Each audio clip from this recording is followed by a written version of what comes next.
Buddy went out, and then when everything was done, I came back into emergency. No, not emergency, but they took me to another room.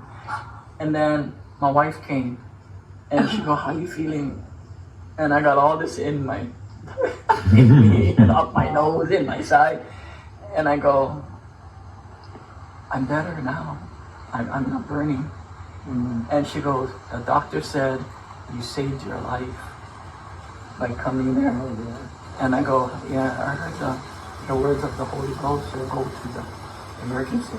You know, the Holy Ghost speaks to you from many people."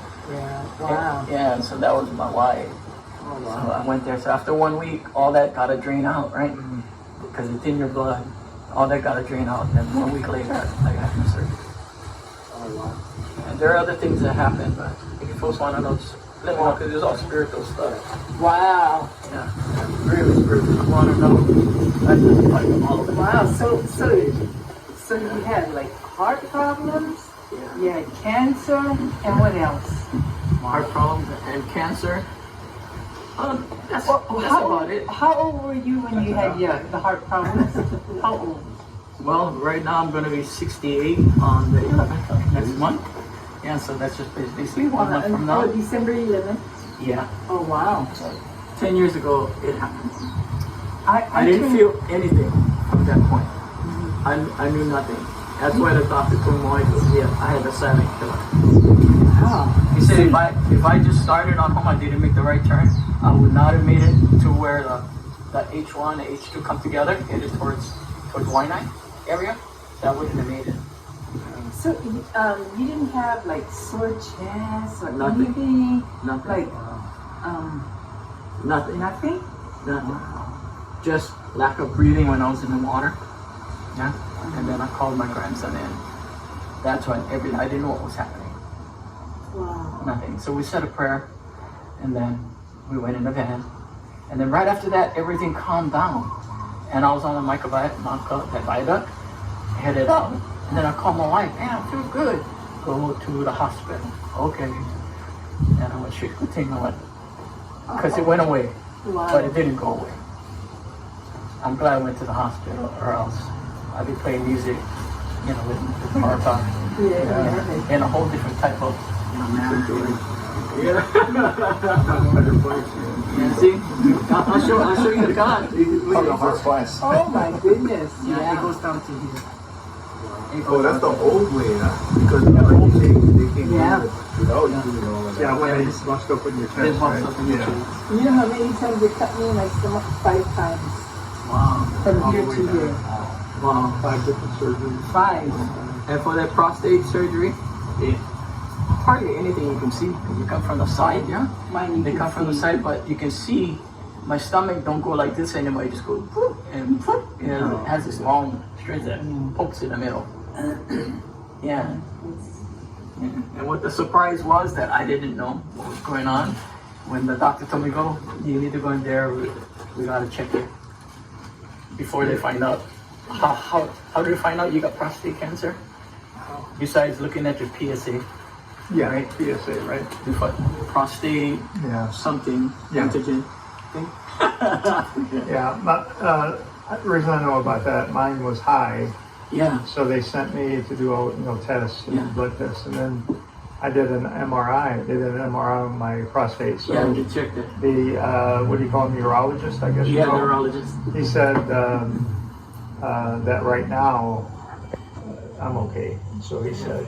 So yours on, because the max is 4.12 nanometers Yeah. per, I forget. So there's something about I don't remember. I really don't remember exactly what he said, but he just told me. He told me all the technical stuff. Yeah. But I said that. Tell me he in went English. through it. Yeah. And he said, he said the main thing is right now, just don't worry about it right now. Yeah. Because he said, for my condition, the treatment would be worse than what's wrong now. Yeah. So he said, just, So did they do to you what they did to me?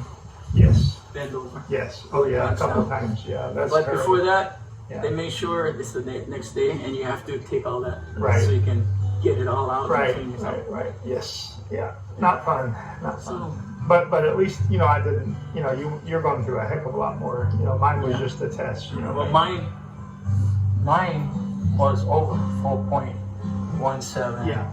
nano something. Yeah, mine was close to that, but it was... Mine was at 27. 27? Oh my God. I think mine was like either 6 or 7. Yeah, right now, So. mine's lucky at a 0.06. Oh, wow. So the doctor told me on the phone, he said, you're fine. You're great now. Yeah, so but I still got to get that shot to take away the So what you're doing. testosterone thing. You know, in 2013, I had a heart attack.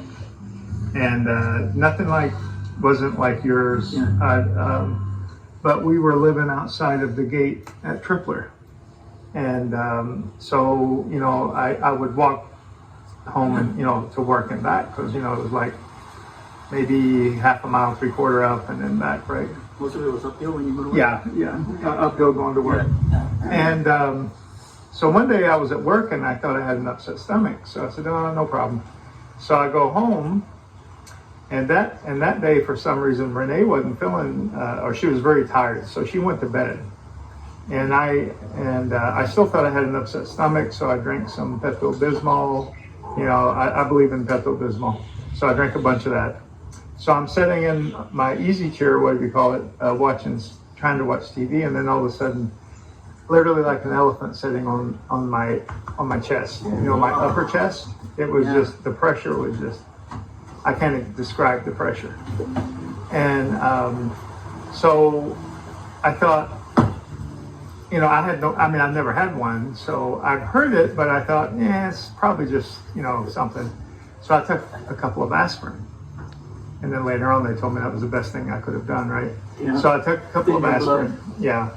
And then, but then it started moving up into my neck, the pain. That's not good. So yeah, so I woke Renee up, and I give her credit. Usually she gets really excited and everything, but that day she didn't. It was only like a half a mile, whatever. She drove me to the emergency. She wanted to call the ambulance. I said, no, just take me to the emergency room. It's right there. So we get there, and I remember telling her to drop me off and then go park. But that's the last thing, the next thing I take it back. I do remember I made it somehow in the door, but I don't remember how. And I got to the place, like you said, where they get your info. Yeah. And the only thing I could say is my heart, or, you know, something about my heart. Yeah. And then the next thing I knew, I woke up on the bed. Yeah. And so what they said happened to me was I had a blood clot in my aorta. Oh. So they, you know, they were rushing and trying to get me ready for emergency, and I was in and out of it, you know. And so the next thing I know, the doctor that was going to perform the surgery came in and talked to me, and he was going to do it, and then he said, no, let's do another, whatever they did, MR, whatever it was, the picture they took. And he said, do one more so we can pinpoint it, you know, because he didn't like the picture. Yeah. They did it. The clot wasn't there anymore. Yeah. So I didn't have any surgery, but they kept me in. They kept me in 3 or 4 days for observation. They thought it went to my brain, and so, you know, it didn't. And so I remember the next morning, this woman doctor, I should remember her name, but I don't. She came in and she said, "Sir, do you believe in miracles?" And I said, "I do." And she said, "You are one." She said, "We have no idea how you had a blood clot in your aorta and then you didn't." And then it's gone. So, but I had they told me the classic symptoms, except my left arm didn't hurt. And the pain I had was like an elephant sitting on me, you know, on my right ear. And then, like I said, it went up. But they were so good, though. They treated me really good. You know, Some music. Let him have to talk about medical. I know. Kalapana, that's a song.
All